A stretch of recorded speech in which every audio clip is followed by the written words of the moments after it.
we weren't in there. But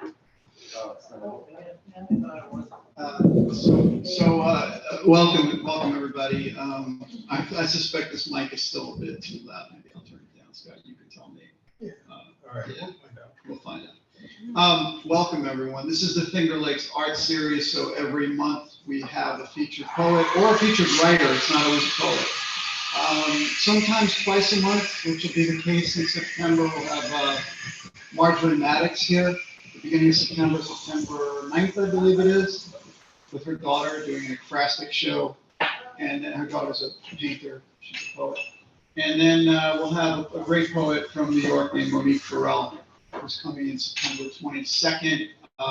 In August 11th, I skipped over that for some reason. Robert Ostrom is coming in, a terrific poet from Jamestown. He's a really fabulous poet. Kind of an experimental poet coming in for that. I believe the art that we're going to have in August is going to be Sonny Olbert. And who else, Bill, is Sonny doing the show with? Do you know? Christine Ferrigno and Ali Oliver Burns. Thank you. Okay, all three fine artists, so they'll have their stuff up here in August, and I'm not sure what happens after that. We are always looking for local artists to hang, local meaning sort of generally Western New York. Yes, to hang, we do like to hang. That's just the poets and the artists. It's a vigilante series. Yes, that's right, it is the vigilante art series of the Finger Lakes. Shall become to be known. So that's what's going on. Beyond that, I think we have Paula Corzo from Pittsburgh here in October, and in November is Anders Carlson Wee, currently of Los Angeles, but of Minnesota. Survivalist, dumpster diver, poet, sort of freight train hopper. And yeah, he's done all this by the age of 40, so God bless him. And then in December, we have our very own Mr. Bart White. December 15th. We think. Yes, we think. We think. I don't think we have a theme for that yet. As you see, I like to sort of have a theme and get a discussion going after the readings and before the open mic. So Bart will tell me the theme, and then I'll pass it on to everybody else when he's got something firm. Okay. As in, All right. come up with a theme in the Yes. next 10, 15. Well, it doesn't mean, take your time. Take your time. 40 minutes. Okay, I'm going to introduce Scott Williams, Mr. Scott Williams, who has graced us before, but never as a feature. So this is a treat for us to have Scott do a full set, as it were. We are going to talk poetry. We are going to talk a little poetry and mathematics maybe after his reading, and encourage everybody to join in that discussion. So Scott, what else can I say about you, man? I don't have your bio. Well, I am a retired professor of mathematics at the University of Buffalo. I've also done sculpture and been a blacksmith. I won the award for the Central Pennsylvania Award for artists, new artists for sculpting a new site. So I've done all kinds of stuff. Okay. But right now I'm a poet. You're not a historian, right? Because that's the Oh, only yeah, thing we haven't I done. do have a well-known history of things in mathematics. But that was only a hobby. I was not, my main career was doing research, doing new mathematics and so. So Scott Williams, poet, professor, sculptor, amateur historian, and hobbyist. Your hobbies are more than basically all the work I've ever done in my life. So Scott Williams, everybody, here he is.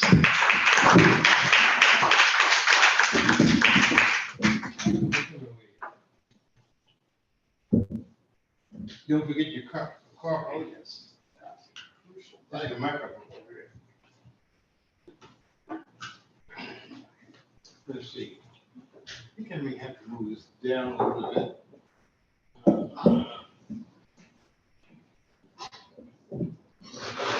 All right. Well, let's see. I mean, I do have a professional voice, which can be very loud from time to time, but to see how much I can read, right? I was at Purdue University back in June, and I lost my prescription glasses.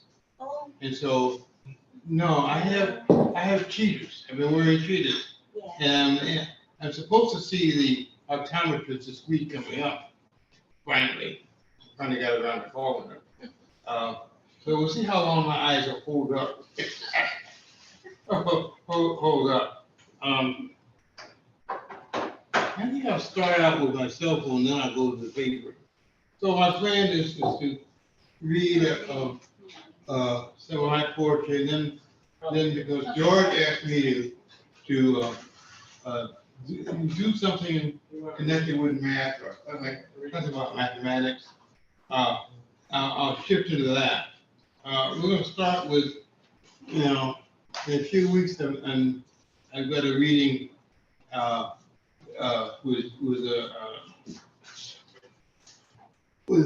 Jennifer Maloney's place with my daughter, Eve, who's a better poet than I am, and we get to read together. And when I'm there, I'm going to read a number of poems from the chapbook that is damn near finished. Our chapbook's name is Gambler's Woods. So I thought, because I had more time to read and I realized I had to read, I thought I'd start out with two poems from Gambler's Woods. All right? Excuse me. This poem is called Ivories. Shortcutting from school, 5-year-old me crosses fast-moving Cold Spring Lane, edges dead old farmer Langston's field, wanders the woods across the road from our flat. Among the trees are glades where 4 to 6 guys shooting craps once scared me to pooping my pants. When the men of Gambler's Woods roll snake eyes or boxcars, they pray to God crows would drop or pick blackberry dots and ripened cherry quarters would fall from the sky into the muck's tire tracks. The George Washington Grant Luck, when 7-Elevens mimic calls from mothers' rosy dreams of a once promising sun's rise. 7-Elevens give pluck to future for a day, an hour, a moment of respite from that "Mama, I'm sorry" reality. I saw a man's dive stumble over roots of a nameless plant that changed its 5 to 6. Mr. Jim was stabbed after saying, "That boxcar, I'll roll again." That dive turned to my first death. Peeking behind trees, I learned in Gambler's Woods never to gamble.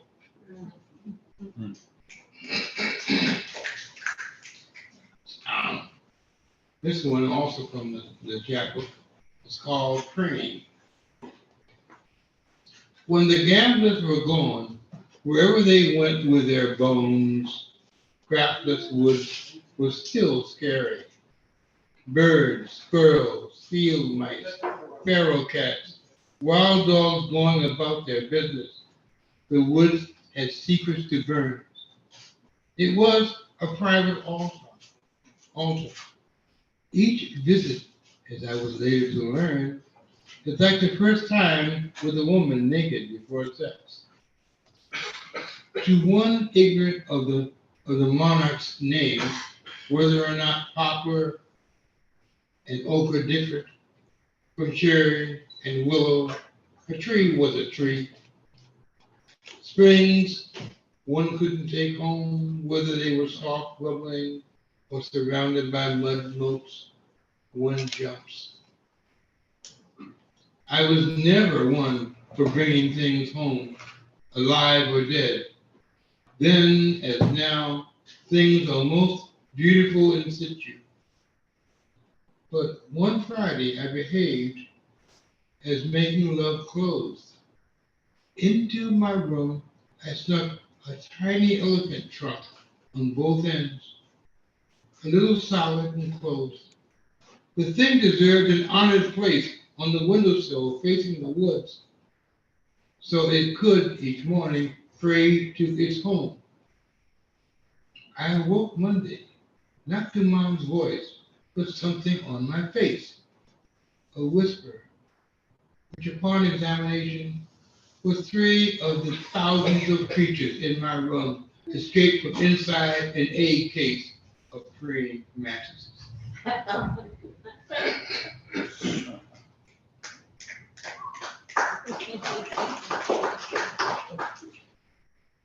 Now,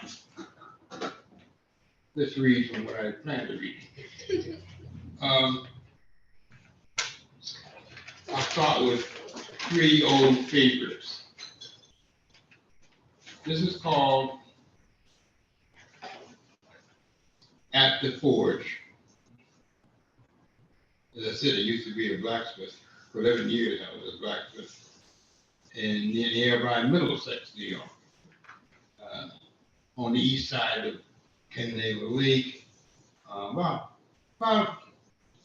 like to think of it as being the midpoint. My friend Steve can correct me on this, but the midpoint between Canandaigua, Geneva, and Naples. All right. At the Forge. Womp, womp, womp. Bing, bing. Womp, womp, womp. Bing, the bing. I love the rhythm and sound. Hammer on steel and anvil. I love the flexing of muscles in arm, shoulders, and back. Attention minus thinking as I hammer. Womp, womp, womp. Bing, the bing. Search and remove fire impurities. Metal filings and stone, steel heat. Shovel more coal and grow heat. Make a white hot cave of coal to put the rod in the cave. Womp, womp, womp. Bing, the bing. The rod's black shifts, reddening comes. Sun white sparkling starting to burn steel. Ungloved hand holding other end of steel. Lift steel from cave to the big anvil. The striking hammer hand relaxed. Mind is silent, observant. Time to forge metal onto itself. Rolling steel. Womp, womp. Hit anvil rhythm. Bing. To weld steel. Womp, womp, womp. Anvil rhythm goes bing, the bing. Hit steel. Womp, womp. Forge until molecules attached. The 2 places are now one. Mind remains silent, observant, prepared to change metal's shape, prepared to change my attitude.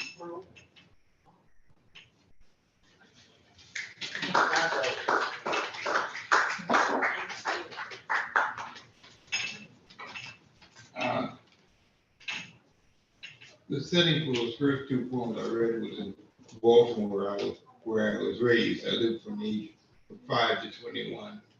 Here's another one from Baltimore from my young ages. This is called Train Man. Son, what's coming on track 1? What's coming on track 2? It was good to sing a Train Man song. On 1, all aboard, local for Philadelphia. On 2, express from Richmond. Decades before the 8-lane expressway. Years before one could hike its 10 miles, splitting Baltimore City. Daddy and I stood high over the Jones Falls Valley, looking south from the North Avenue Bridge. Pennsylvania Railroad on the east side.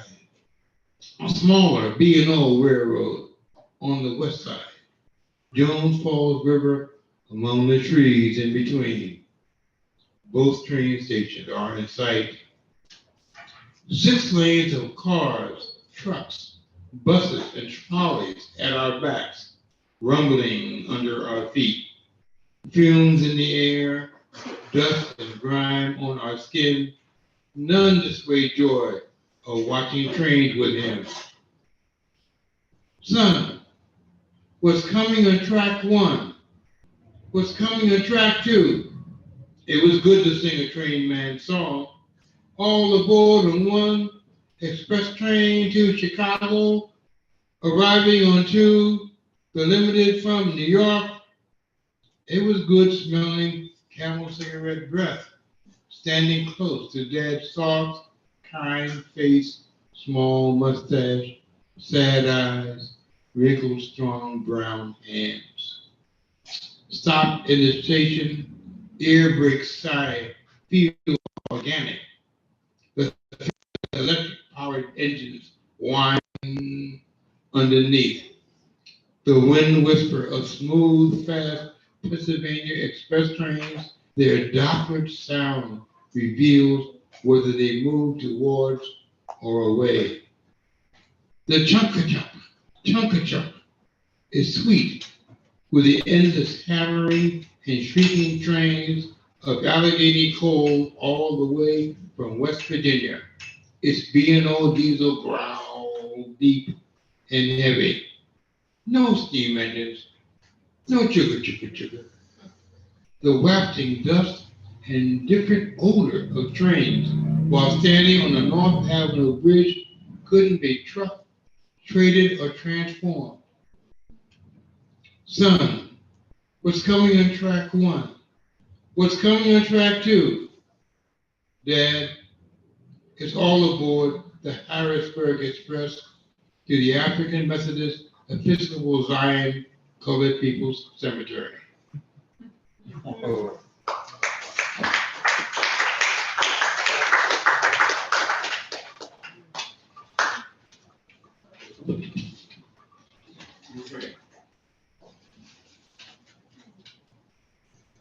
Hot dog delights. I was glad when my Mother's Day was filled with music or meetings, because I smelled hot dog water. Eating out with Dad or him cooking at home, hot dogs, skinless, or with the well-done natural casing, crunchy, skin-on texture. Hot dogs with mustard or ketchup and or relish from the Pennsylvania Dutch.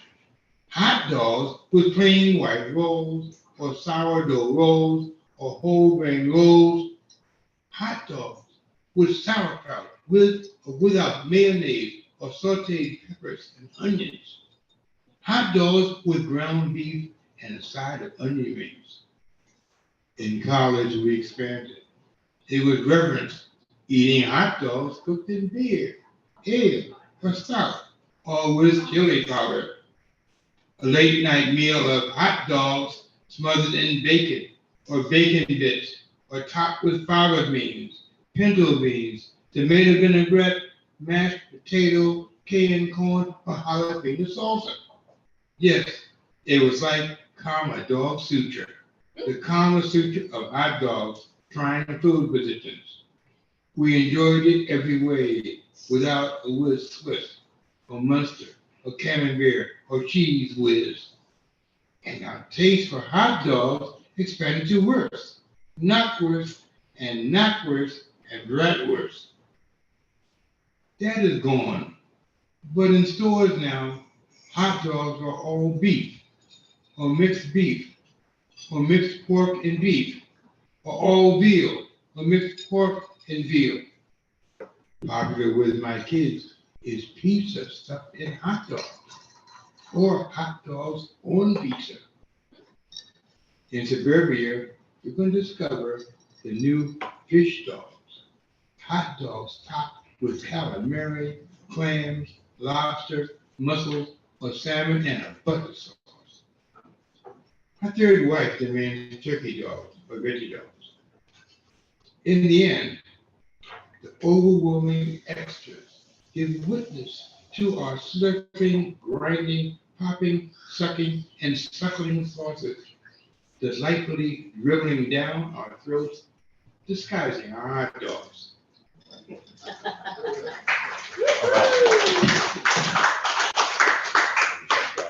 You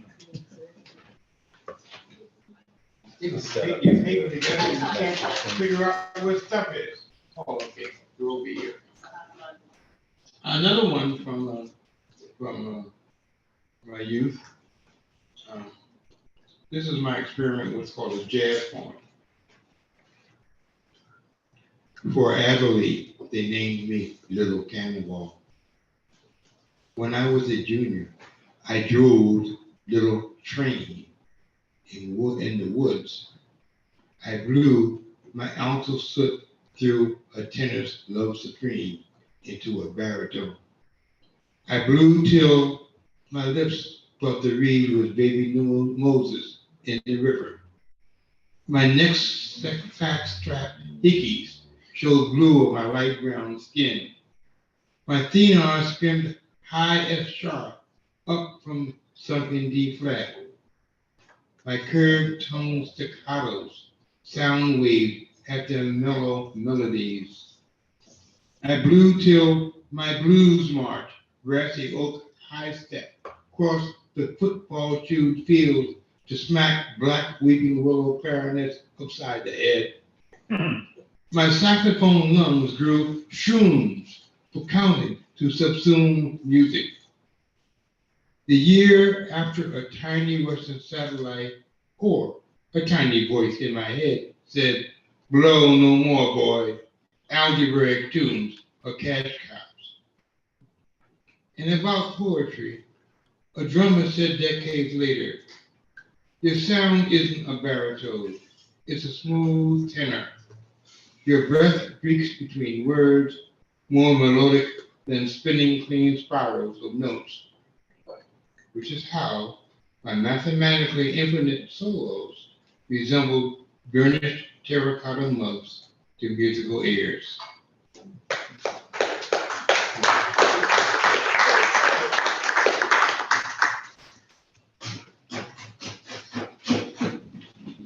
All right, as said, I had 49 years of teaching mathematics, although the last 41 was mostly doing research.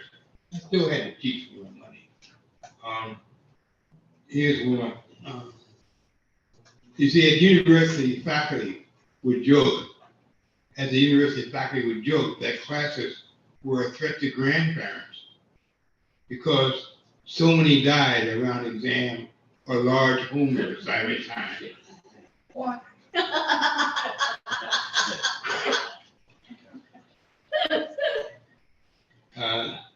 I used to call this poem, I see why I used to call it Just to Grandparents, but anyway, I'll read. Apparently I changed the name. I just realized when I changed the name, so let's go. It's called Homework. Sir, her dog ate it, and I finished it again. On that one, my roommate spilled beer. The wind blew away the third try, and so I did not do your homework. Grandma's famous potato salad is rich with bacon, avocado, and lutefisk.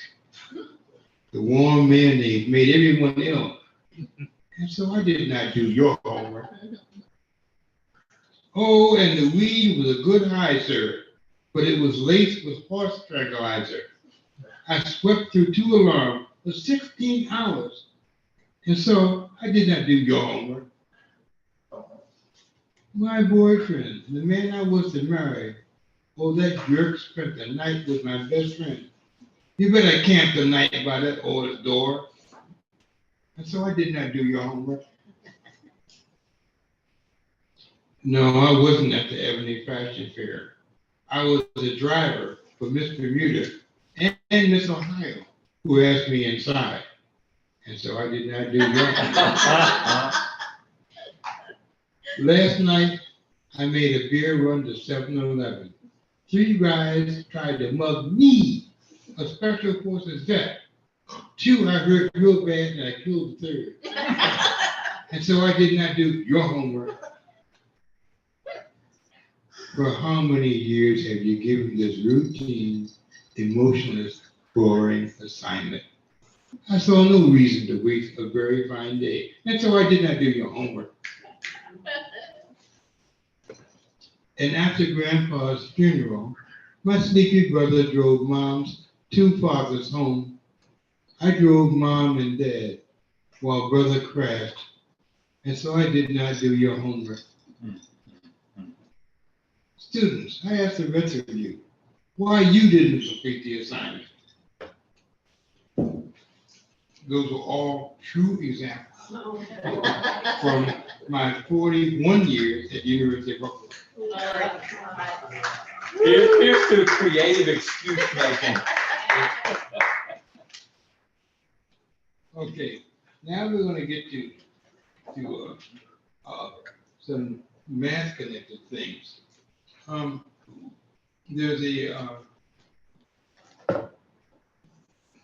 There's several, I know several mathematicians, more than two, who actually also are poets. Some are distinguished public poets. One poet her name is Joanne Browning. She actually runs the Mathematical Poets Facebook page, I believe. I forgot to bring along her report about Texas and Alaska, but this poem was really it was initiated after reading her poem about how Texas and Alaska and their sizes and stuff like that. My poem is called Unequal. Texas and Sichuan are two states the same size. Except Sichuan has 3 times as many folk. Where Sichuan's rush hours are everywhere dense, Texas rush hours, pretending otherwise, are nowhere dense. Texas is full of wimps who cannot see Sichuan. And after I wrote that, I came up with another poem called Equal. What equal? What is most humble of mathematical operators? Neither more nor less.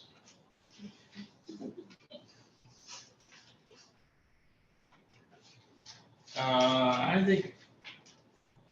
think I want to read some more poems. Where are they now? Where you go? Here. Here. Scott, while you're looking, can I ask you a question? Yeah. You taught for 49 years. Was it a temptation, being a mathematician and all, to go to 50? Or just, Do what? was it a temptation for you to want to do 50? It's like, I'm done, 49, Well, that's it. I taught in grad school. When I finished grad school, I was an instructor in some stupid small college of Penn State University. And then after my doctorate, I taught 2 years I was a research assistant 2 years at the real Penn State University in St. College. Then I came to Buffalo, where I taught for 41 years. And basically, that's what happened. I didn't want to teach 42 years. Department chair had become a fascist right winger, and they were doing everything very different. I said, I'm not waste my time doing this stuff. And I was getting stupid. And so I thought I better stop. All right. I'm going to read you one stanza. It is a collection of 5 haiku that I have that are one of the most famous unsolved problems in mathematics. Oh. And it's called the Collatz conjecture. And now I want to read all 5. Because they're all done in each stanza is a haiku,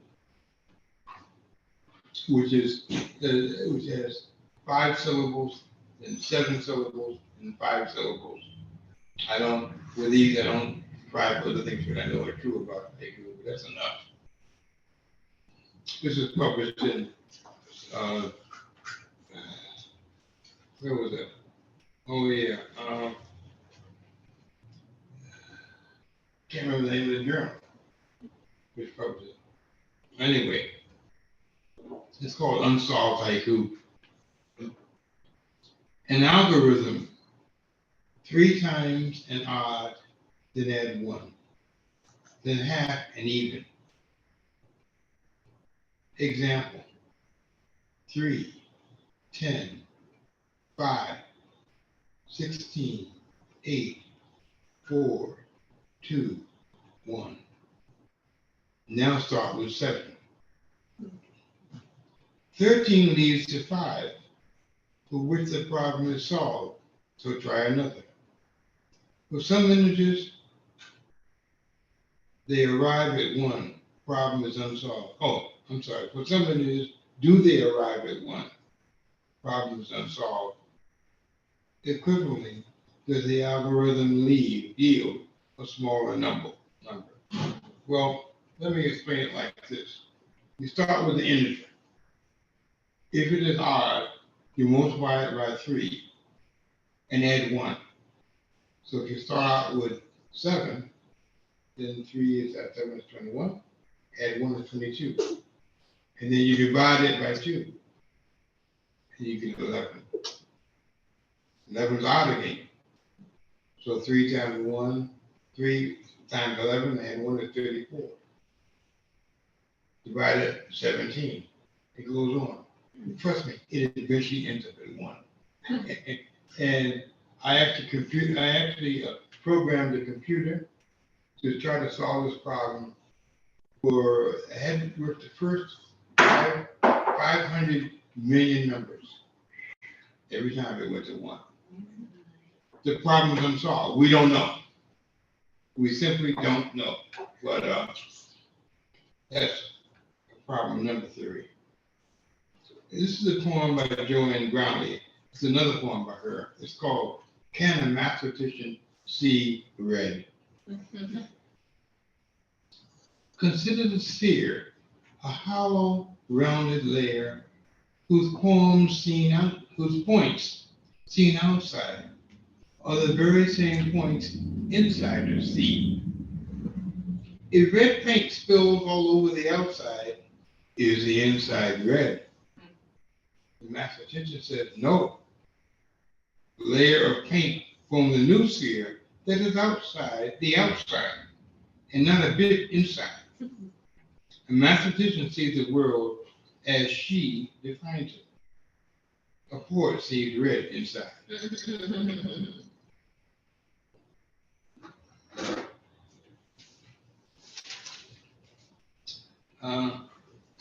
This was my last poem for the day. It describes one of the most famous examples or objects in mathematics. It's called the Cantor set. Georg Cantor, who eventually went to suicide trying to solve another problem. Georg Cantor invented this problem in 1883. This poem was published in the Journal of Humanistic Mathematics. I have a question. Yes. What's a cantor? Well, the Cantor set is an object that George Cantor, C-A-N-T-O-R. That's his name? That's his name. Was Georg he, Cantor. was he a cantor? No, he was not. He was not. He was Jewish, but he wasn't a Cantor. Okay, close enough. He was a German Jewish person. Well, anyway, I want to read you this poem. If you want to know what it means, I'll try to decide it for you afterwards. All right? Yeah, Steve Lewandowski said no. Hey, you don't know what it means. Well, you're going to suffer now. I'm sorry. Once there was a king whose daughter was beautiful. He loved her very deeply, and he wished to have more. So he cut her into pieces and each was an astonishing daughter. Still he wished more, and he cut those pieces into pieces. Again, each was a stunning girl. He loved these so that he cut the pieces of the pieces into pieces, and he loved each of the pieces of the pieces of the pieces. So he inducted.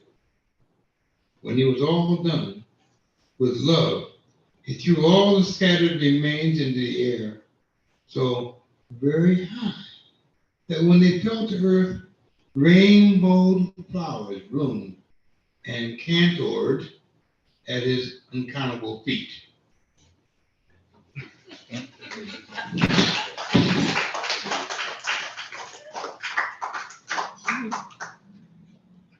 I think it's enough. That's enough? That's enough for it. Well, we should let them do judge that, but we might pull one or two more out of these. All right. As we go on. Does anybody have, before I ask and get this started the way that I've been thinking about it as I make notes here, anybody have a question for Scott? How do you spell that last cantor? Cantor.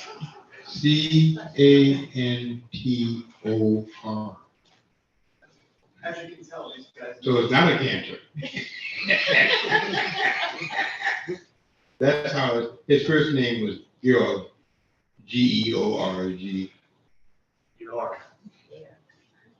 So, Scott, when you're working on a mathematical equation or even teaching or working on a formula, your brain goes through all that stuff and you feel a certain way. How does that compare to when you're writing a piece of poetry? I know it's two different parts of your brain and all that stuff, but how does that work for you? Very different. Unlike all the research mathematicians I know, I am not a scientist. I'm an artist. Even doing mathematics, I was an artist. But even my approach was different.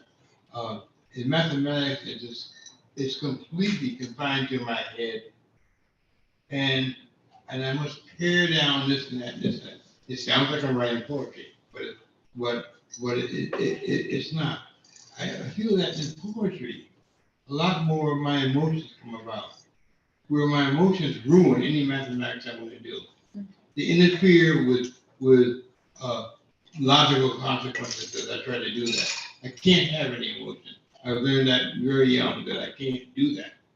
They interfere with that process. So that's the major difference, I believe, is that allowing my feelings of things, you observe, but when you have to put things together logically all the time, every single moment, then it's quite different.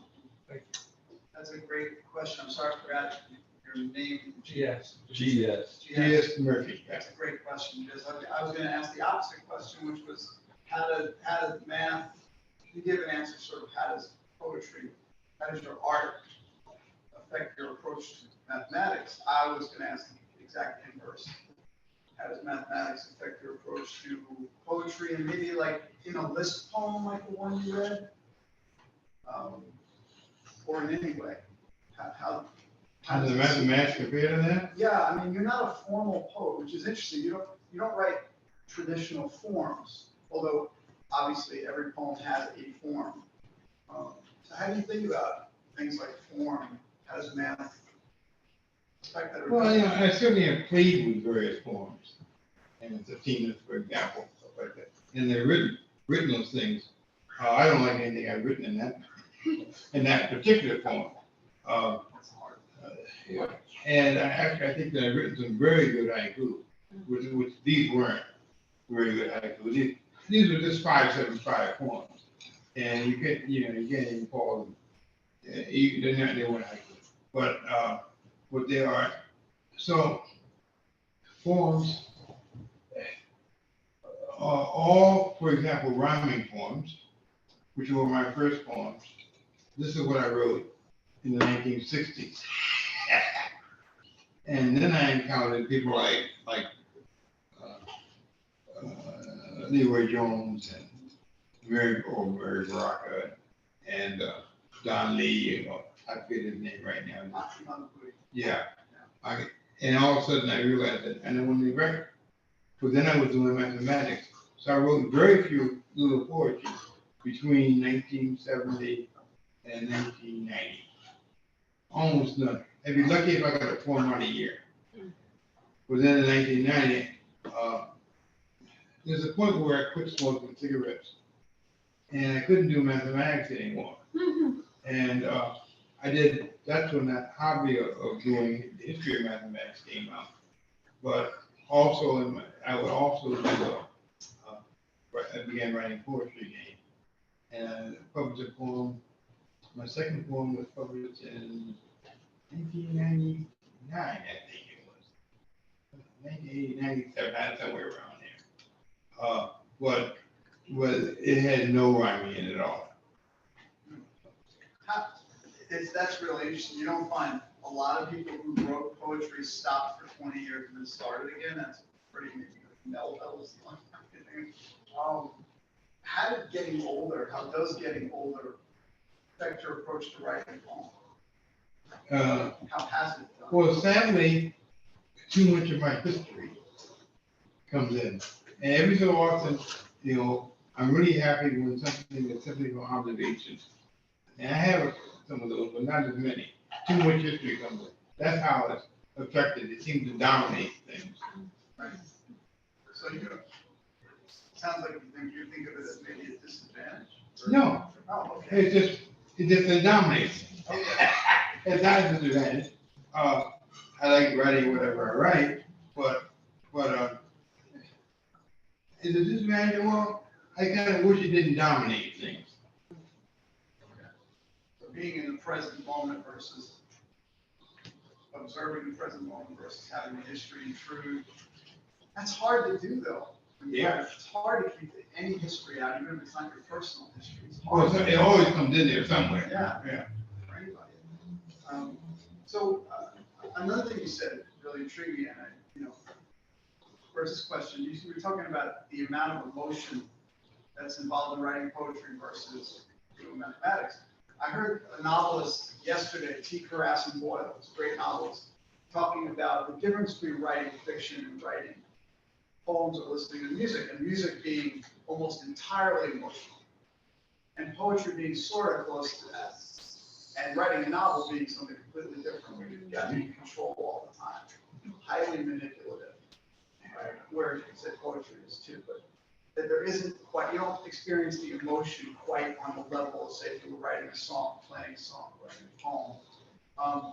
Do you ever, were there things aside from poetry that gave you the same kind of emotional feeling? You were a blacksmith. Not everybody's a blacksmith. Did other lines of endeavor sort of give you that same emotional experience, or is it Music. poetry the thing that really filled Tell them it? about music, Scott. Yeah, well, man, I was also a musician when I was young. Oh, okay. So, When I was young, I was the one point that was saxophonist. Actually, I started out on the cornet, and then I failed on the clarinet. I hate the clarinet. I failed on it, and then I moved, that was, clarinet was the movement from brass or cornet or trumpet from the brass into the reed. But I loved saxophone. That was my instrument, and I had to make this decision. Are you going to do mathematics, or are you going to be a musician? And I chose mathematics. do you ever regret that, or you have? I regretted that when my youngest daughter wanted to play the saxophone. And so I rented one, and I began to try to play it, and I had no armature, I had nothing. I couldn't even make a sound of it. That was when I really regretted it. But that was, that was 40 years later. Yeah. So I'll ask the last question, and maybe other people have more questions for you. The hot dogs. So you wrote a hot dog poem, and you live in Western New York, and I was taken for my first garbage plate. Bill took me to my first garbage plate the other day, with veggie dogs. What took so long? I don't The know. other day. Veggie dogs. That's dogs. Oh, dear. So my one question would be, does eating a veggie dog garbage plate count as a garbage plate? The other one would be, why did you get the garbage plate into that home? How did you not get the garbage plate? Oh, that's it, that's. I never had a couple. Oh, man, really? I said. I don't even know what it is. Well, Maybe I had it, but it wasn't called that. you grew up in Baltimore, you live in Buffalo now, garbage plate is pretty much a Rochester event, you know, so Oh, you didn't spend time here. You Yeah. wouldn't know. I mean, Well- it's kind of big now, regionally, more people do Well, it, but it was born in Rochester. You owe her for One the of my- save. and well, one of my favorite hot dog places now is Dogtown. Okay, I would say that at least, one out of every 3 times I go to a restaurant in Rochester, it's a Dogtown. But that's where we had it, right? don't they have a? Well, I didn't even notice it there. Yeah. You know, I look at other things, but in Buffalo, weekly in Buffalo, I go to Ted's, which is Buffalo's major hot dog chain, actually, in Buffalo. They got 3 or 4 or 5 of them around. I go to Ted's, and there's no garbage plate on their menu. I go there every week. Once they know me by name when I come in there. They know exactly what I want. All beef, blackened. But sometimes I'll say I want everything. Sometimes I have sauerkraut or stuff like that. It depends on how I feel. I would be remiss if I didn't mention the fact that we have a hot dog place right over there. Yeah, Do they stay I open? noticed it, Yeah, and I wish I hadn't eaten so much food before I came here. sorry, next time. Yeah, next time I'm gonna eat over there. Not Texas. That's- Texas hot. I'm not a big fan of Texas hot. We got a lot of Texas hot places in Buffalo. And I'm not a fan of pork hot dogs. I do not like pork hot dogs. Oh, really? Yeah, in fact, when I go to Dogtown, I get it. Whatever I order, it has beef. And so that's tough with Texas hot. I think Bart has a question. No, he answered it. He thought, I was gonna ask him a very literary question of what he liked most to put on his iPad. So, I now don't I like, just, I don't like fish on my damn hot No, dog. no. Do fish. not like fish on my hot dog, not at all. I'm like, what? Fish. Fish. Calamari, that kind of, I mean, what a nuts would you do that to a hot dog? But how did, you got kind of righteous on that answer. And Yeah, it is This right. is from a guy who put mashed potatoes, at least poetically, on his hot dog. That was a surprise to me. But anyway, coming back What around. about pineapple on your pizza? You like that, Scott? Mm, I could eat it. mm. I would never order it. I'd eat it under the stress. What I like about the conversation is a real focusing of intellectual and creative power on a serious question, no matter what it is. Well, you know, whether it's numbers. And I'm not a mathematical guy, but the problem that you set up for us is kind of, that's kind of interesting. It's sort of at my level. I could almost imagine it. Tell me again the name I of, don't know. But the energy. the problem that is unsolvable. What was the name of that problem? I want to go Hey, home and All right, have my so son solve it. The man that probably first asked it, probably, because we never know who really did that, his name was Collatz, Collatz. Collatz. Collatz. Okay. And so it's called the Collatz conjecture. Collatz That given conjecture. any integer, you always get it down to 1. And it's fun. I mean, I started off with 3 and it drove us crazy. That's because I should have chosen a different number, which would have got us, like if I started at 5, it would be 16 and 8, and then 4, and then 2, and 1. That would have been much simpler than 3, which it wasn't getting there. It would take a long time to get there. So interesting. I'm gonna take that home too. My Yeah. mathematician You're son. That's my name. Yeah, yeah. He's probably heard of it. He's heard of everything. I don't, you know, to be truthful, I did not hear that problem until I was what?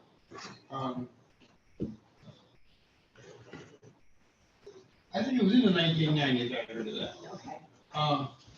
I wrote I wrote an article, I was writing an article, called $1 Million Problems. And there are some math problems that you get $1 million to just solve. And some of them have been solved, not many. Yeah. And someone said, well, what about the other name for Colas conjecture is 3n plus 1 problem. What about the 3n plus 1 problem? I never heard of it. And that was probably early 90s when I heard that one. And so when I wrote that article, I included it in an article. Thank you. Have you looked at Kabbalistic numerology? Many years ago, I did that. I had come off of the sabbatical. It was the year when you do your research. I don't know where I was. Maybe that wasn't Eastern Europe. I was in maybe Oxford in England. And Did you do I it came late- back home. Late at night? I came back home, wait a minute, I came back home and my chairman assigned me a course called The Usefulness of Mathematics. It was for young non-mathematicians who didn't want to take mathematics. Wow, what did you do to piss him What off? I did is we started out by looking at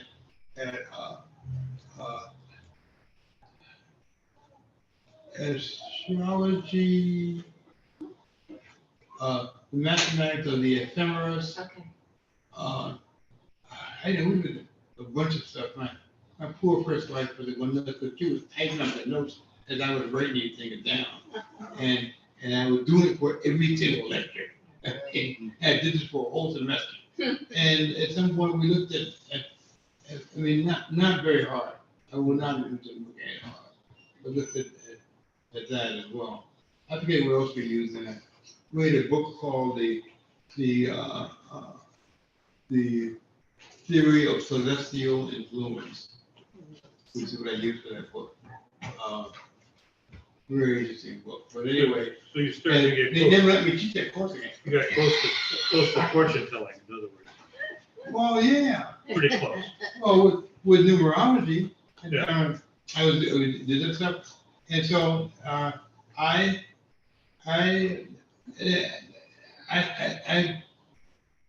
fixed him to give me such a course, and he never let me teach that course ever again. In fact, a few years later, they just gave up on the course because I kept telling people what I did for it to get out of teaching it.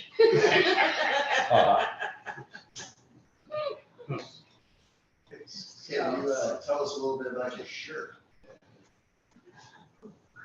Well, you see here, this is Einstein. Yeah. This is Pythagoras. Okay. All right, so they both, well, Einstein is what? E equals mc squared. Right. Pythagoras is a squared plus b squared equals c squared. They both are struggling for that c squared. I have some math t-shirts, and this is my latest one. That last thing, we could talk about the hot dog situation in Baltimore versus the hot dog situation in Rochester. What I really want to ask you about is, as you were talking about Baltimore, I know you travel a lot. You still travel way more than I do, most people do, I think. The rhythm of places and the mathematics of different places. Is there any place that has a rhythm and kind of a mathematical structure, I don't know, that makes more sense to you than any other place? When I was in Chicago, you know, when I listen to my daughter, who is, she's spoken word artist, and she wants in the world contest of spoken word poetry. She finished 13, something like that. Her stuff has some interesting rhythms, which I think quite mathematical. I can't write that stuff. Do you think they're tied to a place that she's from, or do you think they're tied to Buffalo? Does she grow up in Buffalo? She grew up in Buffalo. I don't think it had anything to do with her. But that's a style of poetry. Now, you were talking about places where, Yeah, which are, well, I don't know, I mean, I thought that Prague was an amazing place. Prague was really an amazing city, and, what made it amazing? it was, for a while, a central place for people coming from east to west and north and south. A central place in Europe. And so, my Czech friends would have names that sounded as if they were French or Indian. It was amazing. I mean, sometimes it would be anglicized, be Czechicized, whatever, something like that. But man, yeah, to me, I think that, what was it? They had, when I was there, they had 2 phenomenal symphony orchestras. They had 3 incredible jazz nightclubs. They had places where they read poetry in English. What year was that, Scott? This was before The revolution? the revolution. It was 86, 87, and the revolution was 89. Oh, no, 68 was the revolution too. No, it was the 80s when the U.S. screwed them by not joining in against the Russians coming in and whacking them. That was what 69. This is the Czech view. It's the Czech view. The Czech view is the United States screwed them by not helping them against the Russians taking over the place. And when I got to, the first time I went to Prague was in 83, but I've been there 11 times. The Czechs hated even the Russian language. And they did not like those guys at all. I'm not saying the United States was any better, but yeah, anyway, it was 80, and they finally got rid, what was it? You should have 89, what happened before that, in 89? Had the wall come down in Germany? I think so. No, 91, I think. it was. 91. No. Poland. Poland had the stuff Yeah, before that. Right, Right. yeah. That's right, Yeah. that was a big change with that. Well, I've been to Prague since 89, and it's not changed. It's the same thing. Except they're happier now. They're a lot happier. We got rid of the Slovaks. Well, the Slovaks moved out of there, I still don't understand why they did that, but they did. Well, I guess I understand why, because the Slovaks basically, into the Czechs were kind of controlling things in Prague. Slovaks wanted to have the piece of their own pie, so that's what they did. So you have taken us to a place I would not have expected to end on the Slovaks. There we are. All right. So, anybody else have another question, comment before we thank Scott? Thank you so much. Yeah. Where did your, the blacksmithing in the timeline, where did you do that? So, I'm gonna try to shorten a long story. Let us say that at some point in the, I learned of this place not far from Buffalo, called the Rochester Folk Art Guild. It's this place in Middlesex, which I mentioned where it's located. And in that place, it was founded by a student of a guy named Gurdjieff, Gurdjieff. And if you study spiritual stuff from the early part of the 20th century, he was a major figure in spiritual stuff, not Christian spirituality. And sort of mixed a little bit of pieces of Christian stuff, a little bit of Jewish stuff, with a lot of Eastern stuff. And so I learned about this place, and I went and I wanted the woman who founded it to be my teacher. And what I found was a craft guild. And I went to the craft guild, and so what am I gonna do? It was summertime, I wasn't gonna do anything in the summertime, I should have been doing research, but I wasn't. And so she put me in the wood shop. I hated the wood shop. I hated it. And so then she put me in the iron shop. back to the studio. And so 1972 is when I started it. And I did it until 1983, when I realized that my children, my two, at that time, I have 3 daughters now, but 2 daughters were getting old, and I was gonna miss them. Because I was doing mathematics during the week, and doing that on the weekend, everything on the weekend. And in the summertime, I was doing that. Hey, how much time can I spend with my daughters? Yeah, And so I took off a year, and that year became forever. So 1983 is when I really stopped doing that. So 1972, 1983. When I was at Penn State, before that, is when I on one trip to New York City, I spent a long time wandering around the places like Houston Street, stuff like that. Yeah. Where you could get all kinds of pieces of stuff that were thrown away, like lucite. Yeah. And I began doing sculpturing in lucite. I did that for about a year and a half. I like that. We have, if you're still sculpting, there's a lot of stuff in the basement here that I think my wife would be happy to be part of. I'm about, there's probably lucite too. Yeah. Wow, that's weird, yeah. Probably a good deal of lucite, actually. Thank you, Scott. All right. Terrific.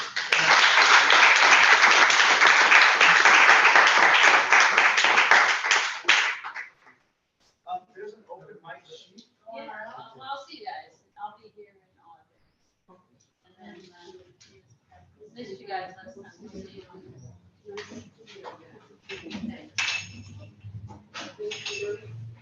You got it, Scott? There's an open mic sheet here that's gone around. Has anyone seen it, signed it? I thought it was a sign-in sheet, so I. Yeah, it is a sign. Oh, so you don't want to be on it, is what you're saying. Where you want to I can't find my. Just want to improvise? All right. Once again, Scott Williams, everybody.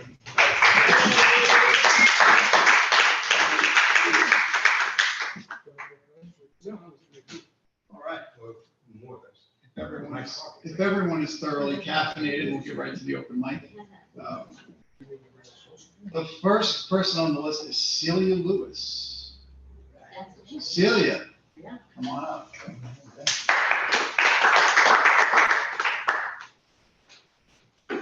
Right, I did not know that's what the list was, but I do have some. Oh, good. I'm not selling anything, so call me. This looks fine. Tell me if you can hear or not. Okay, Volume's good. okay, good. Do I have to say anything about myself? Just Please, yeah. Well,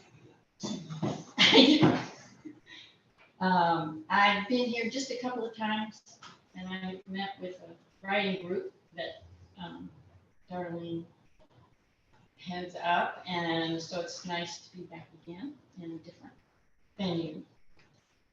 All right, I'll just start with a poem called Permission Granted. We hail the monarch butterfly, master of migration from Canada to Mexico in one life cycle, back to Canada in 4 or 5 more.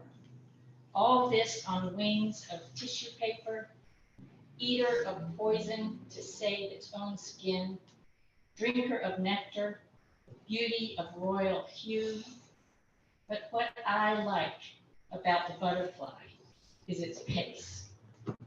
Who of us would bother to flutter flower by flower by erratic wind gusts all the way to Mexico with winter coming on? The monarch offers lifetime permission to saunter. Oh,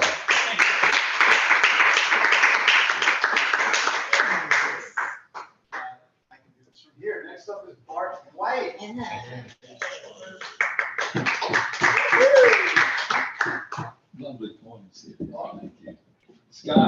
gonna try to pick up on a couple of your themes from your reading. Please. I'll do, first on infinity. I teach elementary school, and I heard your voice, trying to one-up one another, like kindergarten. What's a really big number? And the first one goes 100. The other one said, nah, 1,000. The other guy comes back in, 1,000,000, 1,000,000,000. And some other guy listening in, not much like, infinity. And another guy listening in says, infinity is not a number, it's a concept.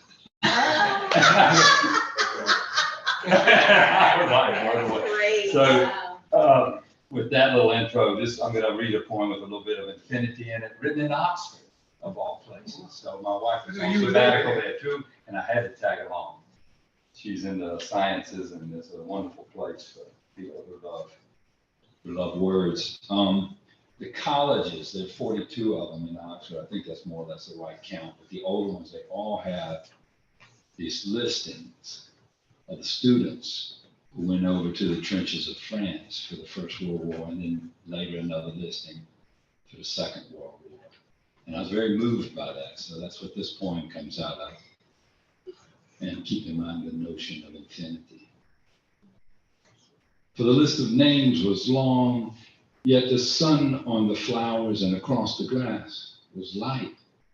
And this you will hold in your heart, the naming of the departed, light on the lawn, unending song. And, another one with light. And so imagine, if you will, a vase of cut flowers early in the morning. I'm first up in my household. I like having the coffee making duties, actually, going down early. Our little kitchen Stonehenge catches low-angled sunrise light, alignment of cheap flowers in the sun, flame orange tulips brought home with groceries and dropped into a vase. Our day advances, a quarter hour passes, sunbeam grows too steep, so light, flowers, pair of lovers are ending their embrace. Dimmer in shadow, blue glass flares and narrows like a woman's waist. Lovely.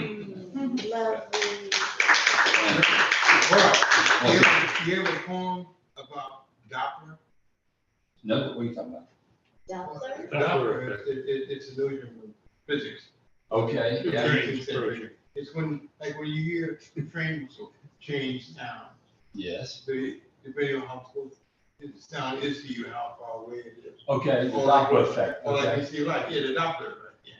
Okay. Does that tie into that, or Do you ever go on about Doppler? man?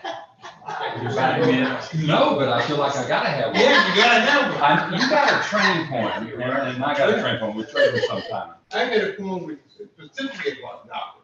I want to see what you're gonna say about Doppler. I didn't read it today. Okay. So this feels like one of those impossible poem challenges. This is like the kid challenge here. I gotta answer that. Now, It's Rocky and Mickey. She's trying to coach you on that. Poplar ran for Doppler. yeah. Work with it. You know, Scott, I felt pretty comfortable up here on stage, getting into this last exchange. I know what kind of intellect I'm going up against, but can I do one more? Is that right? Just Okay. nothing without. Okay, so I think we're all a little alarmed maybe by the weather, or the new weather, the new normal, right? Looking around and the smoke, what we had an experience of a few weeks back coming down from Canada and all that. I think it was 2 years ago, I read an incredible headliner. England was coal-free for the first time in 150 years because the last coal-fired plant had shut down. So England leading the way with the Industrial Revolution. So here's a point, crazy, it ties in Monet, who went over there at the height of the revolution with a little bit of more recent environmental news. You'll follow. The French artist Monet. Mills humming, stacks, belching smoke when Monet arrives in London. The fog assumes all sorts of colors. There are black, yellow, green, purple fogs. He writes to his wife and paints the River Thames Houses of Parliament with a delicate industrial revolution palette. Summer of 2022, drought in England, record heat. Enviro Group enters the National Gallery, hurls tomato soup onto Van Gogh's Sunflowers. Works of art more prized than planet Earth. Someday maybe we'll all find beauty when we've ruined her beyond recall. Red flames of our world burning, blue waters as they rise.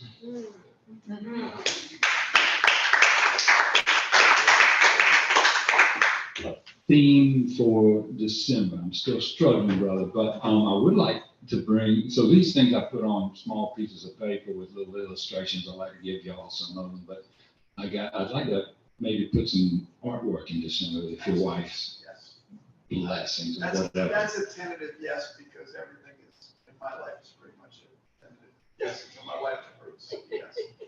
How's that? I'm a married man, George. I know I'm on your wavelength. Yeah. Thank you, Mark. I just, before we get on to G.S. Murphy, right there, whose last name is perhaps. Well, because I didn't know what was Oh, no. I can get you up here. I want to thank our barista, Kelly.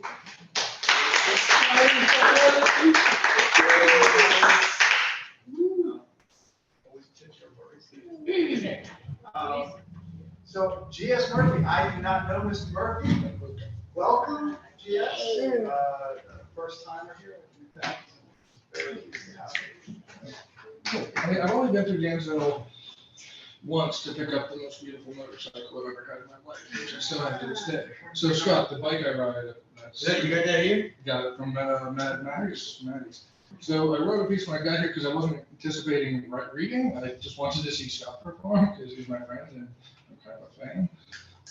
Although I have the best answer for you. Our friend was asking why you only taught for 49 years. And if I'm wrong with this, help me. You wanted to go out in your prime. Is that it? Is 49 a prime number? It is? Okay. 7 squared. I wasn't, Lucky Dice. But it's not really a prime. it's not a prime. Okay, it's not close to It's being a intelligent. square of a prime. Yeah, so Yes, that's, I thought about the same joke. it doesn't quite for that. Yeah. Okay, so I have one I literally wrote when I was here, even though Bart was saying to stop writing, and I have a backup just in case this sucks. That's all right. It's called, if I can read my damn handwriting, The Least of My Concerns, right? The Least of My Concerns. The Senate committee and whistleblowers exposed everyone's speculations that we are not alone. Stories of flying saucers and non-human bodies. Somewhere, folks are panicking, loading guns, prepping bug-out bags. In other places, those about to be exposed are prepping an exodus from accountability. This week, I was on a total of 4 planes and didn't see a spaceship once. Only the overcharged, knee-cracking airlines. The only probes were from sex-deprived TSA agents. Panic strikes so many. What if they see our movies where we kill them all? Or what if they want to kill us? Or what if they want our natural resources? The indigenous in me, about half, laughs at the irony of colonizers being frightened by the bigger, badder colonizer. All the while, I'm asking myself, how do I learn Martian? I need to write poems for these new audiences. UFOs, invasions, and probes are the least of my concerns.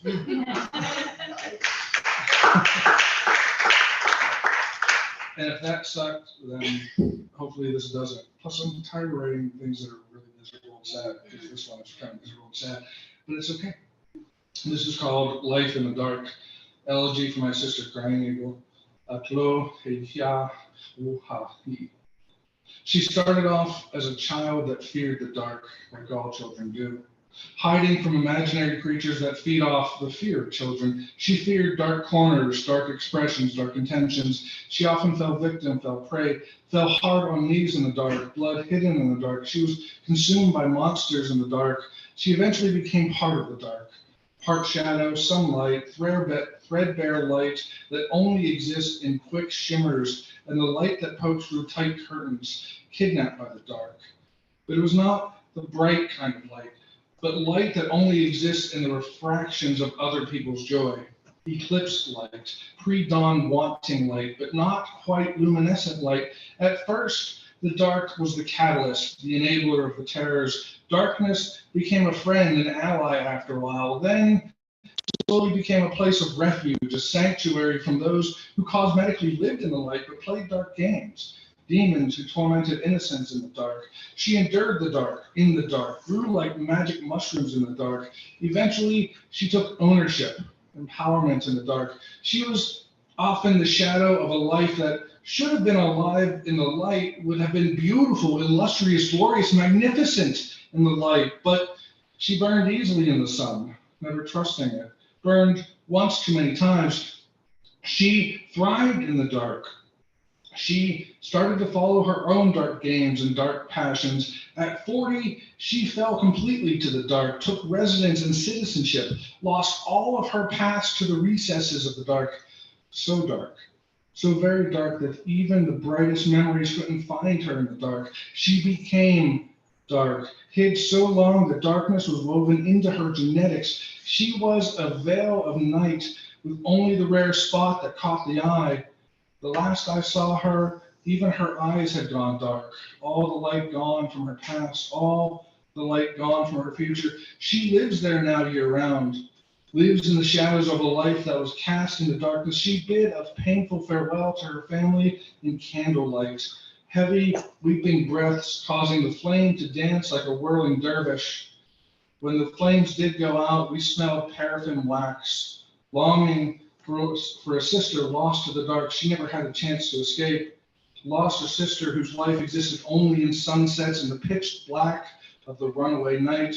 Go wagi, ga tidi, ga leni, saga ula. Thank you.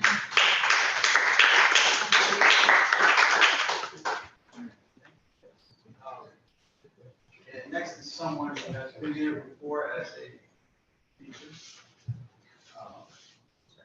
Also a Rochester poet, Jennifer Maloney.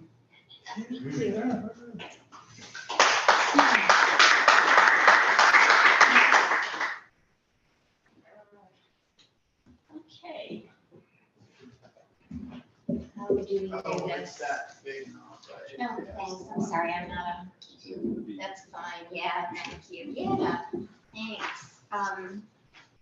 So speaking of dark and miserable, thanks for the introduction.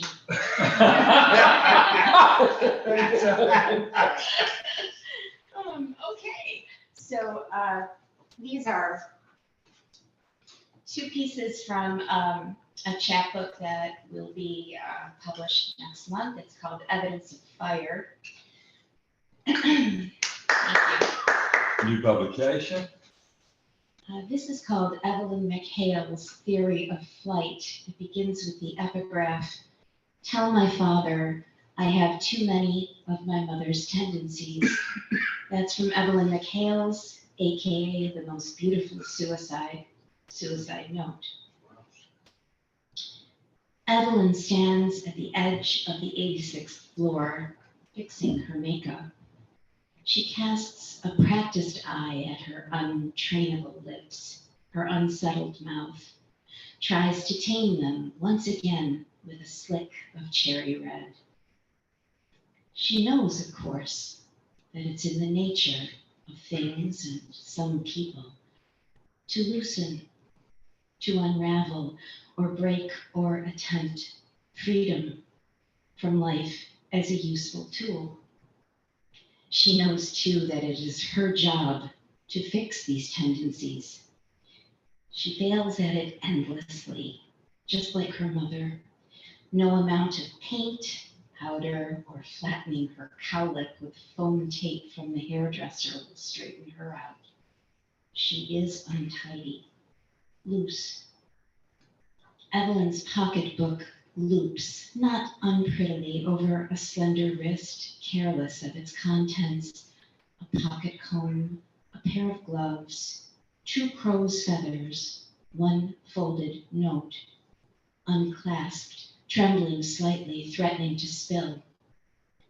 Evelyn is thinking of other things, as usual.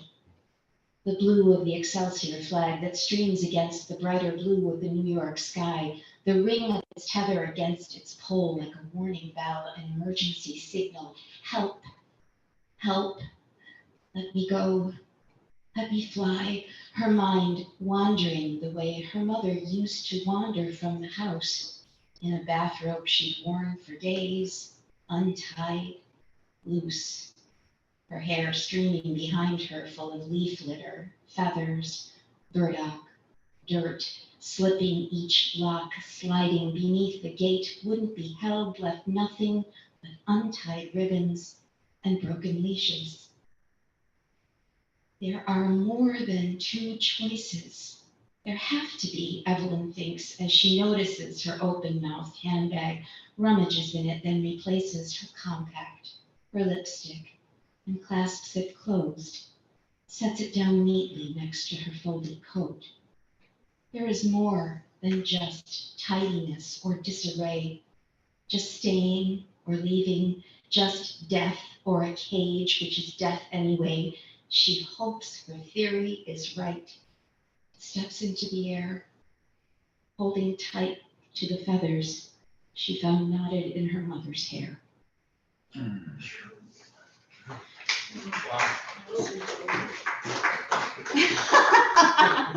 Yeah, right, I know. Yeah, you took us there. Oh, another very dark one. This is called Thee and Me, after Borges and I, by Jorge Luis Borges. Hand in hand down the sidewalk, we toddle like preschools, keep track of each other during fire drills that aren't really practice. All these ambulances are real. I will forgive you for saving me when you stop taping bandages over my mouth. That isn't where I'm bleeding. I could watch you work a room all day, bones on display, a trace of blue banging pulse, the only clue, but who sees? Only me, floating over my own corpse, and of course I don't count, only her audience knows for sure still. I watch, I learn. Nothing is more real than what we wish to be true. Why all this interest in my survival, friend? God knows you don't need me. The pink elephant in the room, junky eyes case the joint, broken nails, open sores, my last shower a mystery, my next not soon enough, the future an 8-ball. Ask again later. We aren't joined at the hip. You aren't locked to my ankle, a monitor that betrays me when my mind starts to wander. Let me go. I will grant you 3 wishes. Release me, and the ransom shall be paid. My father is a kingpin. I am a pearl of great price. Princes climb my hair like lice, drink my blood like vampires, and yes, I invited them in. I will tell you their names if you lean in close. Closer. Get closer, my dear. Hand in hand, we are children. Hansel and Gretel. The crows eat the breadcrumbs. The witch walks between us. She asks us her riddles. We answer with spellcraft. We carry our mother's curse in our bones, a birthmark, an omen, a sign, a foretelling. You should listen, my sister. You should heed the old ways. The river's for drowning. The grave is a blessing. The woods are for losing inconvenient kids whose mothers don't want them, whose fathers can't save them. The grave is a blessing.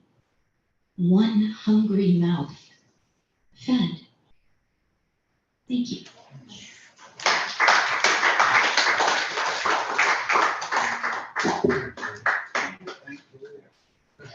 I have a name on here. I'm not sure if this gentleman wants to get out. His name is Bill Waterhouse. I can tell a story later, other people have poems. Oh, cool. Okay. It's kind of long. It's a, okay. You're not wanting to mingle with the poetry, is that the deal? Well, I'm reading the side of the poets and It's not writers. just a poetry open mic. I feel that. We can start snapping fingers and dancing at you. if you want. The next on the list is Mark Colicchio. Hey. I think we thought it was a Sandy show. Ah, okay. And okay, in that case, I know the next person's gonna be up for something. That is Melissa Simmons. Woo-hoo. Melissa. All right.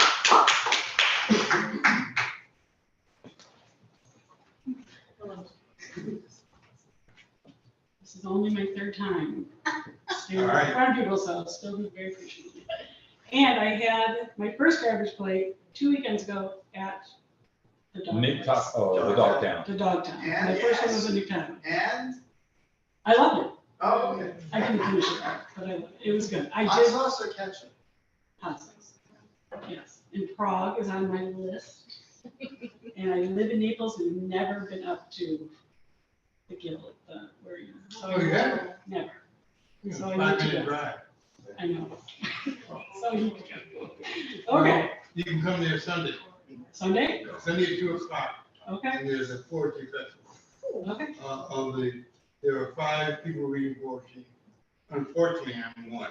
No, that's But good. you want to hear anything, I'm ready today. But he's one, right here. Okay, And this is another one, right there, of the 5 people. I'll be There's there. also Bill Pruitt, Right, Bill. and there's Ellie Ruggieri. Yeah. Oh, yeah, I do. Okay, awesome. So you come there, come down, and come there. It's 2 o'clock on Sunday. Free poetry on Sunday. Sing it, so. Okay, no, that's good. Okay, so I'm still trying to find my voice, but I tend to do Trump. But I'm trying a couple, so I'm just gonna do a couple little ones. Okay. Pretty petals doing cartwheels in the air, pulling hard, letting go into the night, wondering if he loves me or not. Red lipstick, gum, stained and stuck, using every ounce of your finger to pull it off, scrubbing every inch of the now smeared red stain, pressing ice to freeze that gum off, like the grandmothers of old would say. Wearing down the fabric in your skin to the point of threadbare and blood, not wanting to lose another one not wanting to lose another one to the late night gigs that need to pay the bills.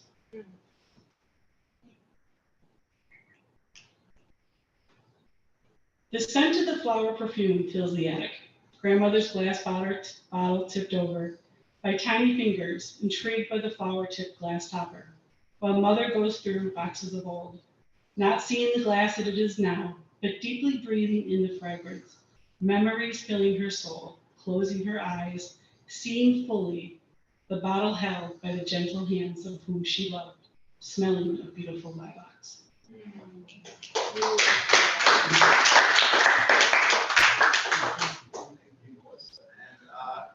Eighth on the list, but actually he's written this as an infinity symbol. So the infinity reader of the evening will be Stephen Rosowski. You're in for it now. What time's the hot dog shop close? You might have to sleep out I tonight. had We roll up the sidewalks kind of early around here. Well, I'm a little bit disoriented. I just got out of prison, of course. I was unfairly convicted, you ought to know. And it makes me very uncomfortable to have my back to this window here. But in any case, so this is a poem that starts out in a song.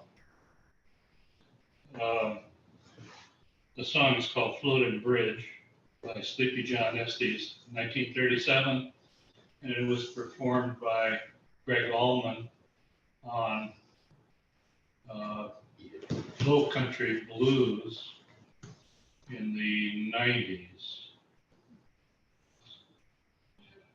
It goes like this. Oh, I never will forget that floating bridge, No, I never will forget that floating bridge. I never will forget that floating bridge. Tell me 5 minutes underwater, I was hid. Get that? Tell me 5 minutes underwater, I was hid. Did I learn to swim? Never did. I never will forget that floating bridge, only river crossing in miles, shifting constantly underfoot with wind, weather, flow, rainy day, big clouds overhead, footing unsteady by the traffic flow of people, cars, trucks, muddy water, pushing, pulling, creaking at the joints, the barrels, old, rusted, failing. Simple, I fooled around, threw up my hands falling in, kicked off my shoes, splashed, pretending to swim, and went under. Someone jumped in after me, caught a hold of my foot and dragged me onto the bank, pumped out the gallon of water I had drank. Though I was saved, muddy water ran through my head for a long time.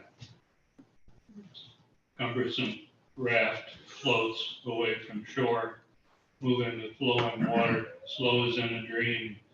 There's a little breeze, but no way to catch it. Who's on board? Rippling water music and mud smell. Who dreams and who watches from the shore?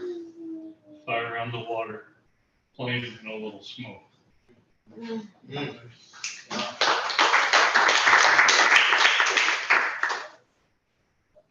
You should save your applause, you might need it.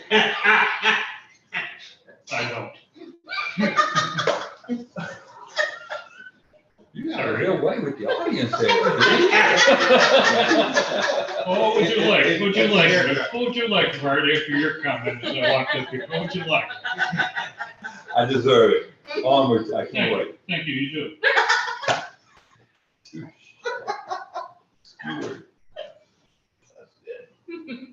Just remember, I have a microphone here, Bart. That's a Reagan-esque comment, right? Didn't he say somewhere along in there, that the microphone is mine, and smiling, that sort of thing?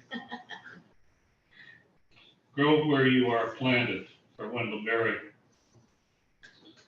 I bought a dozen cabbage plants in 2 packs, took them root bound out of their slots and settled them in 4-inch clay pots, put them in the garden cart where they could have some sun.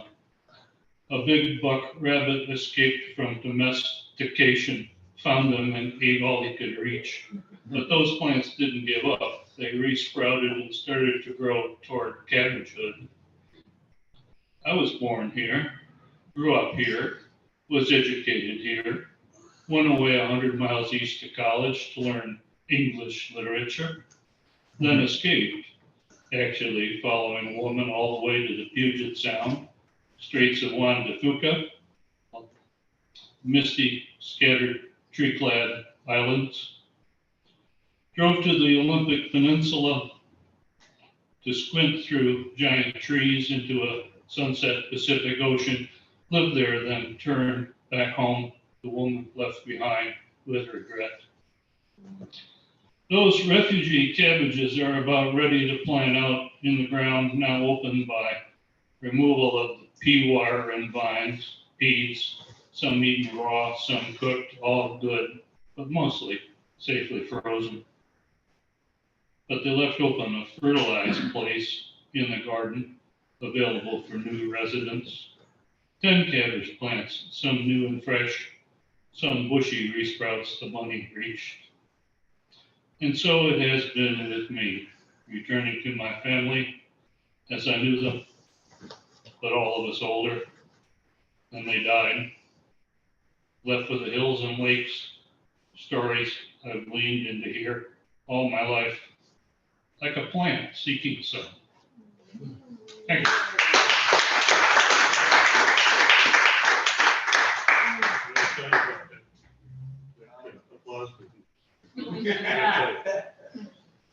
Well, we liked it. We didn't know what Thank else you, to do. everyone.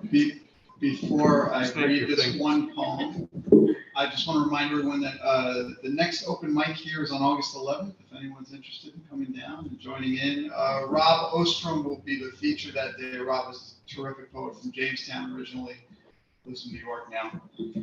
Monday? It's a Friday, Friday. August 11th. Yep. So come on down. 2 days later, Scott Williams and his brilliant daughter Eve are in Macedon. Okay. That's right. On the You know, 13th. all right, a father Yeah. daughter reading. Okay, Yeah. that's worth the price of admission. All right. I'm gonna give just one. This is about Falconer. Does anybody know where Falconer is? Sure. What a great name. I could not believe It's a I was- place name. Yeah, Oh, It's a family name, probably. Falconer. So it's like a fraction of Jamestown. Yeah. It's like a little suburb of Jamestown. Okay. And does Does everybody everybody know that suburbs? I know. I was like, well, I guess it does. Yeah. So I needed to stay in Jamestown for a night on my way back from Erie, and I couldn't find a hotel that I wanted to pay that much for. So I stayed in Falconer at the Quality. Does everybody know the Falconer reference from poetry, the famous Falconer reference? The falcon cannot hear yeah, the the falconer. Falconer, yeah. It's the second coming. It's Yeats, right? It's the end of the world. Okay, so this is Falconer. Yeats would never stay here.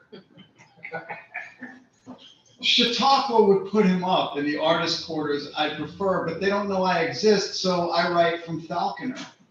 Miles east of Art's birthplace, beyond the call, slouching toward the Comedy Center. Another Irish poet sent me here, then vanished into air, so fouled by wildfire smoke that everyone is cursing Canada. A country at least not lurching towards civil war or rare earth war to end all wars. A country like an artist colony for peace. Of course the artists come back. Of course they speak with passion. Of course they lack conviction. Of course beasts roam these woods.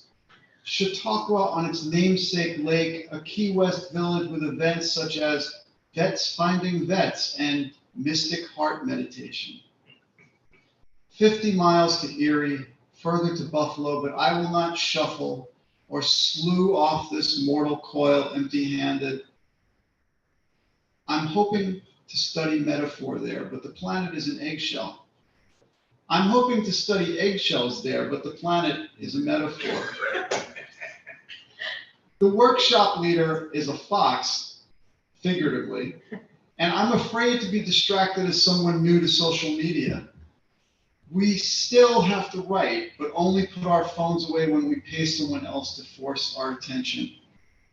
Yeats never took up phones or arms. He died asleep in a beachfront town on the Italian border where I spent an afternoon with my first love. So I feel closer to Yeats and Swans than to anyone in Falconer, at the Quality Inn or Dollar Store, or on a war memorial bench.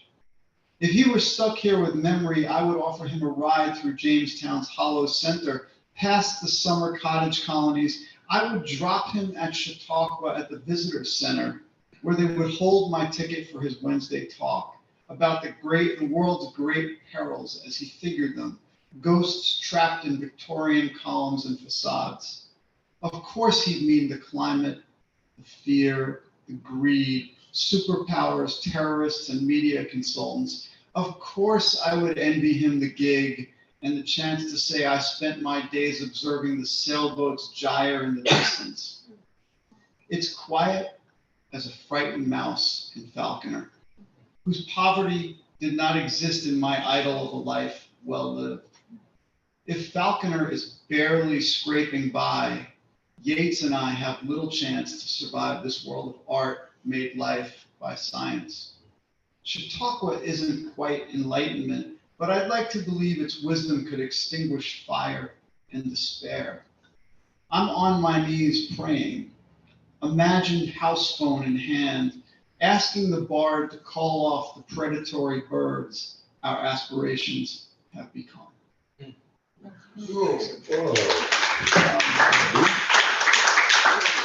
So again, thank you all for coming out and for contributing so mightily to this evening. And again, big thanks to Scott Williams. Yes. So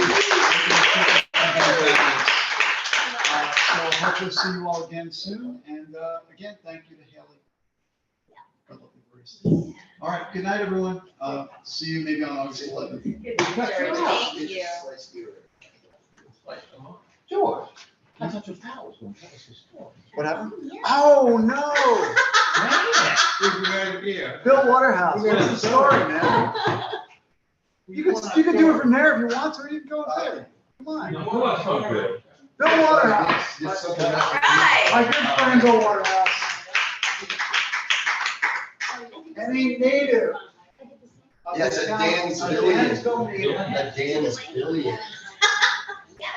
When I started talking about Chautauqua, Lilydale pops in my mind. What does? Lilydale. Lilydale. Spiritual suburbs. Yeah. You been there? You want to go? No. No, I don't. So Darlene, I actually wrote a story, what they don't tell you about a train trip.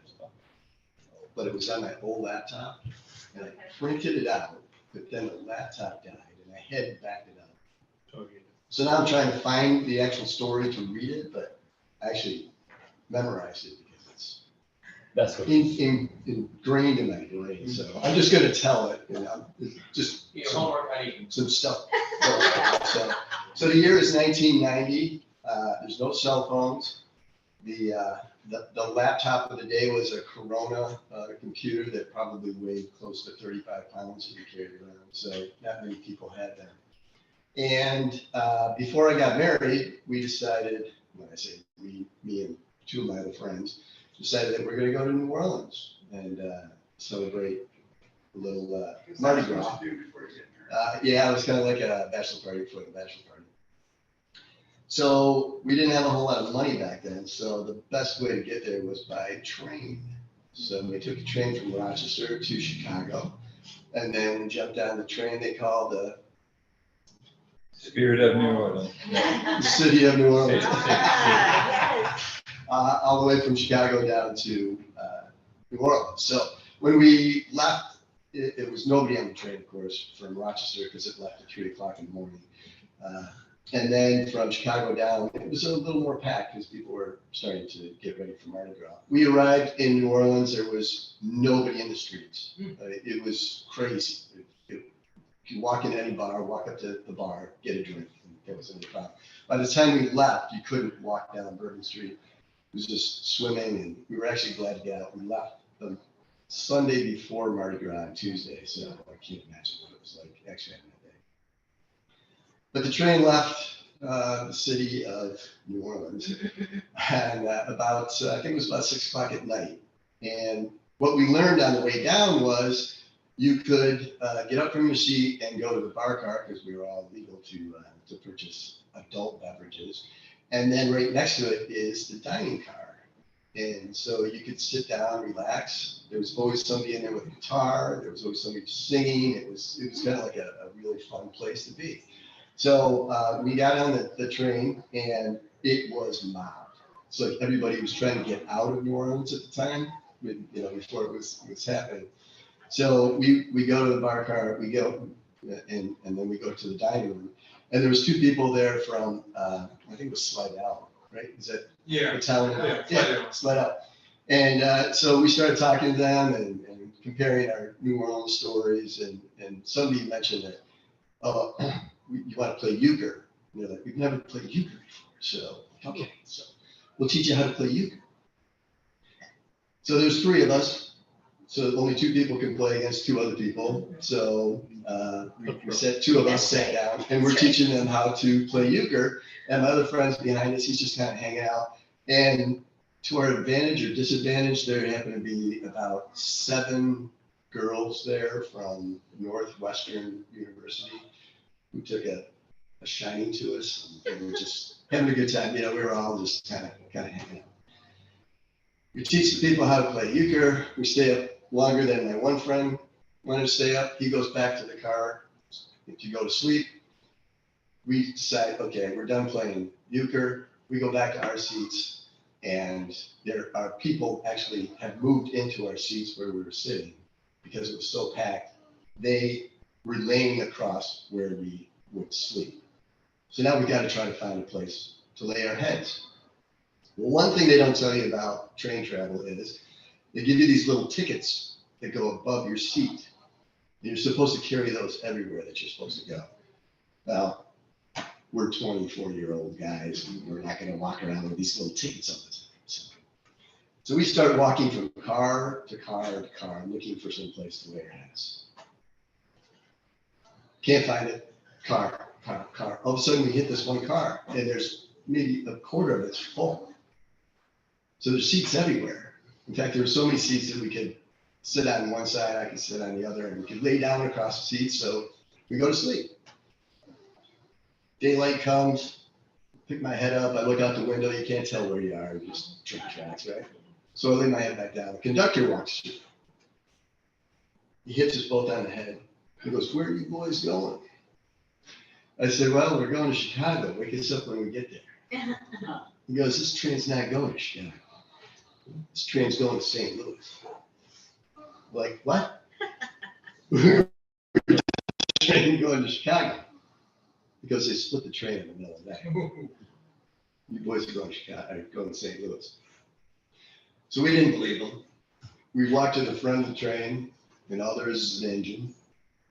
And we walked to the back of the car, and all there is train tracks. There are no other cars. It's the only car on the train headed to St. Louis. So I always wanted to see the Arch of St. Louis. I got to see the Arch. So we pull into the train station, and we're trying to figure this stuff out because my other friend is on the train going to New Orleans with all of our luggage, everything that we own, except what we've got in our pockets. So this was a good, how to survive. Good morning. Back in the day. Yeah, exactly. So we get off the train, we go into the train station because we'll catch another train from St. Louis to Chicago. Well, the other thing they don't tell you about train travel in America, this is in Germany or Japan, is that they are notoriously so late getting to where they need to go. We looked at the schedule. I think the train left Chicago to Rochester at like 4:00 in the afternoon. This train was supposed to get in at 2:30. We're like, I don't know if this is going to work or not. So there's a taxi driver standing there. I go, "How much to drive us from St. Louis to Chicago?" He goes, "I don't know. How far is it?" So we asked one of the people behind the desk, we go, "How far is it?" He goes, "It's about 220 miles. The taxi driver looks at us and goes, "It'll be about $220. We're like, That's not bad, actually. wow. Okay, so there's our top number, $220, right? So we're like, all right, let's go see if we can rent a car. Maybe we can drive to Chicago. We had time. It was pretty early in the morning. So we go to the taxi driver. "Hey, can you drive us downtown to the car rental place?" He goes, "Sure." So we jump in the car, we go to the car rental place. We don't do one-way rentals from downtown. You have to go out to the airport. So on the dash of the taxi, it said airport $16. Well, we had taken, inventory of how much money we had. We had $20 and 2 American Express cards. Because American Express was the only thing that was going to get young kids credit back in the day. So I pretended that I didn't have any money because we needed some cash to get wherever we wanted to go. And my buddy goes, "Will you take us for $10 to the airport?" He goes, "If you tell us that story, tell me that story one more time," because we had told the story on the way down. He goes, "I'll take you to the airport for $10. This guy was slapping the wheel of the car. He couldn't believe that, we had gotten lost, our friends on the train to Chicago, all this other stuff. So we get out to the airport and we go downstairs and we go, "All right, how much to rent a car?" And we go, $49. I'm like, awesome. With a $149 drop-off charge. So we've gone from $220 to $199. So like, if we're going to drop $200, let's see how much a plane ticket is. We're at the Sorry, airport, sorry. right? So we walk upstairs and we see the first counter, there's a woman behind it, and we look up at it, and it says Chicago. And across it says CXLD. CXLD, what does that mean? So we walk up, look, can we get a ticket to Chicago? Woman goes, I'm sorry, all the flights are canceled because they're snowed in. So even if we would have rented a car, No. the chances of us getting there, if they shut the airport down in Chicago, things are pretty bad. So we sat down, and we're like, okay, again, we can't communicate with our friend because there's no phones. And so we sit down and we're like, all right, we'll wait this one out just a little while. So we sat there for about 2 hours, spent, I don't know, $6 of my $10. And all of a sudden, all these people get up and run toward this one counter. We're like, that's gotta be Chicago. So we get up, we walk over, we're standing in line. And I probably don't have to describe to you how we look, because we just spent a night on a train, a whole week in New Orleans. It's back when I had hair. Somebody had mentioned in one of their poems about a piece of tape over the person. Like, yeah, kind of like I'm like, I had hair back then, and it wasn't all over the place. And a buddy of mine, the other guy with me, bought that same Carlos Catholic. So we get in line, and I'm like, I don't know how much this is going to cost. But now we've run out of time. We can't drive there. We have to take the flight because there's not enough time to catch up with my friend in Chicago. So we go up and get the counter. I go, how much for a one-way ticket to Chicago? He goes, $49. Like, I'll take two. So we get 2 tickets. We wait for the plane. And it's probably the only time I've boarded a plane where people are looking at me like, I'm a homeless guy. Because we probably didn't smell very good. I know we didn't look very good. So we just kind of sat down and kept down. So we get off the plane, and now we have no idea where O'Hare is compared to downtown, because downtown is where the train station is. It's an hour subway ride from O'Hare to downtown. So we're like, okay. And it cost like $1 or $2. I had just enough money, miraculously, to get onto the subway. So we get on the subway, we're telling people this story, they're cracking up.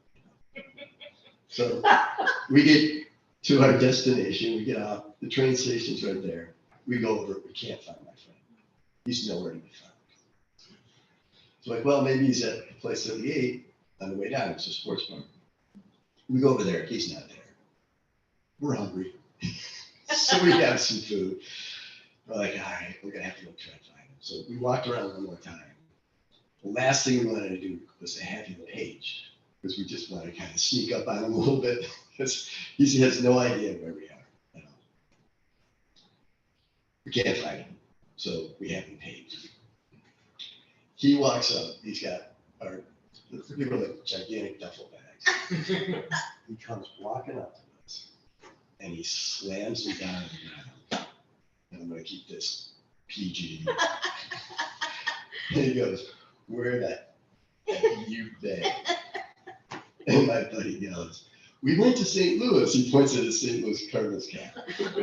He goes, you didn't go to St. Louis. And I pulled the airplane tickets out. I slept in his hand. I go, we went to St. Louis. And he just starts crying. He goes, I thought you guys jumped the train with those Northwestern girls. And we were both like, if we only could have been that lucky. Right? So, yeah, it was just like one thing after another. And I've got a whole story written that I was going to submit for Owl Night and have that in there and everything else. But yeah, so that's one of my memories. I don't know the odds of this are, and maybe somebody else noticed it, but as you were finishing the story, a guy walked by the window and he's like, oh, there's something going on. And he turned toward you to see what it was, and he was wearing a St. Louis Cardinals. Oh, no, you're making that up. Did you say it? I missed it. So when the movie Trains, Planes, and Automobiles came out, I always just, I'm all over I it. already lived this. You know, other than the car burning up, it was pretty much the same story. Yeah, yeah, exactly. That's the moral story. At least keep a little bit of cash in there. So. Wonderful.